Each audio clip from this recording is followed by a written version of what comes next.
আমাদের মেয়েদের সচরাচর কেউ এরকমভাবে সাজিয়ে খেতে দেয় না। বিশেষ কোনো অনুষ্ঠান না হলে আমাদের এরকম খাওয়া হয় না। তো আমরা সবাইকে খেতে টেতে দিয়ে শেষে আমরা নিজেদের মতো করে বেড়ে নিয়ে খেয়ে ফেলি কোনো রকমভাবে। তো নিজের জন্য আমরা যদি মাঝে মধ্যে এইভাবে সাজিয়ে নিয়ে খাই তাহলে সেই খাওয়াটাতেও তৃপ্তি লাগে এবং আমাদের মনে হয় যে না, বেশ আজকে নিজের জন্যও কিছু করলাম। আমরা তো নিজেদের জন্য কিছু করি না, পুরোটাই অন্যের জন্য করছি। অন্যের জন্য রান্না বান্না সুন্দর করে সাজিয়ে তাদের খেতে দেওয়া, তাদের পছন্দ মতো রান্না করা, তাদের কোনটায় ভালো লাগবে কোনটায় খারাপ লাগবে সবটাই আমরা দেখি।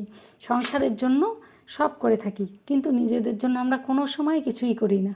তো আমরা যদি এভাবে সপ্তাহে একদিন বা মাসে একদিন এরকম নিজেদের মতো একটু সাজিয়ে খাই, সেরকম কিছুই কিন্তু খাবার না, ডাল ভাজা আর মাছের ঝোলটাকেই সুন্দর করে এভাবেই যদি আমরা সাজিয়ে নিই তাহলে মনে হবে না আমরা নিজেদের জন্যও কিছু করছি, আর এটা খেয়ে তৃপ্তি লাগবে।